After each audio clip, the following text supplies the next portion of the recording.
সবাই সবুজের মাঝে ভিডিও করে, আমারও মনের একটু শখ জেগে উঠেছে যে আমিও একটু মাঝে মাঝে সবুজের মাঝে যে ভিডিও যদি করতে পারতাম। কিন্তু সংসারের মানে কাজের চাপে এগুলো সবসময় হয়ে ওঠে না। তা কি বলবো, মানে মন নিয়েছি যে সবুজের মাঝে যে একটু ভিডিও করব। আমার পাশে কিন্তু সব আলুর ক্ষেত বলে, এখানে কিন্তু সব আলু লাগানো।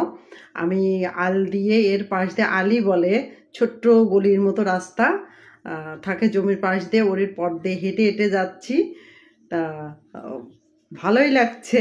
মাঝে মাঝে মনে হচ্ছে কি হয়তোবা পড়ে যেতে পারি, কখনো তো এভাবে হাঁটা অভ্যাস না। আর যদি পড়ে যাই, নিচে যাচ্ছে কি কাদা, হ্যাঁ, কাদাতে পড়ে গেলে তো কি হবে তো বুঝতে পাচ্ছেন।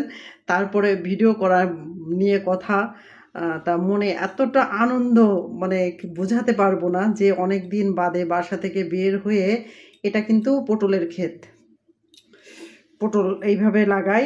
আমি অবশ্য এই ধরনের ফসল আগে কখনো দেখিনি, কারণ আমাদের গ্রামে বাসা ছিল, হয়তো বা এখন একটু শহরের মাঝে আছি। তা গ্রামে বাসা থাকলেও এগুলো জীবনে কখনো দেখা হয়ে ওঠেনি। এখন ভিডিও করার উদ্দেশ্যে বাড়ি থেকে হয়তোবা সেজেছি কিনা জানি না, একটা শাড়ি পরে ভিডিও করা নিয়ে কথা, তো ভাবছি যে একটা শাড়ি পরে এই যে মাঠের পর মাঠ হেঁটে চলেছি। কিসের আশায় জানেন? ফুলের আশায়। শুনেছি যে ওইখানে নাকি গাঁদা ফুল আছে, হ্যাঁ। তা এই যে মাঠের পর মাঠ হেঁটে চলেছি, এগুলো সব পটলের ক্ষেত, হ্যাঁ। আর মানে এত এত ভালো লাগছে। এখানে আমার মনামাও আছে, আমার এক ভাবি আছে। তা ওরা সবাই আগে আছে আর আমি পিছন থেকে। এই যে এটা হচ্ছে কি পুঁই শাকের ক্ষেত বলে মনে হয়, পুঁই শাকের মাচা এগুলা। অত ভালো বলতে পারবো না, কারণ এরকম শাক সবজির মাঝে কখনো এভাবে যাওয়া হয়ে ওঠেনি। কিভাবে কি করে। এই পাশে মনে হয় গম লাগানো আছে, এগুলো গমের। আর সব থেকে বড় কথা যে আমি যে বাসা থেকে বের হতে পেরেছি, এইভাবে ভিডিওটা করতে পেরেছি, এটা আমার জন্য অনেকটা সার্থকতা।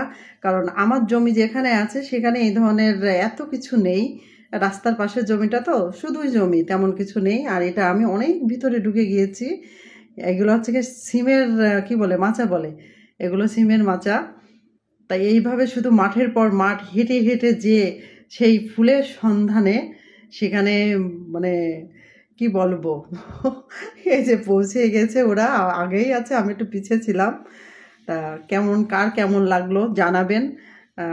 সামান্য ছোট্ট একটু ভিডিও করলাম আপনাদের উদ্দেশ্য, যেহেতু আপনাদের উদ্দেশ্যেই। যদি না ভিডিও ছাড়তাম পেজে, তাহলে এভাবে তো যাওয়া হতো না। ভালো থাকেন সবাই, এই পর্যন্ত।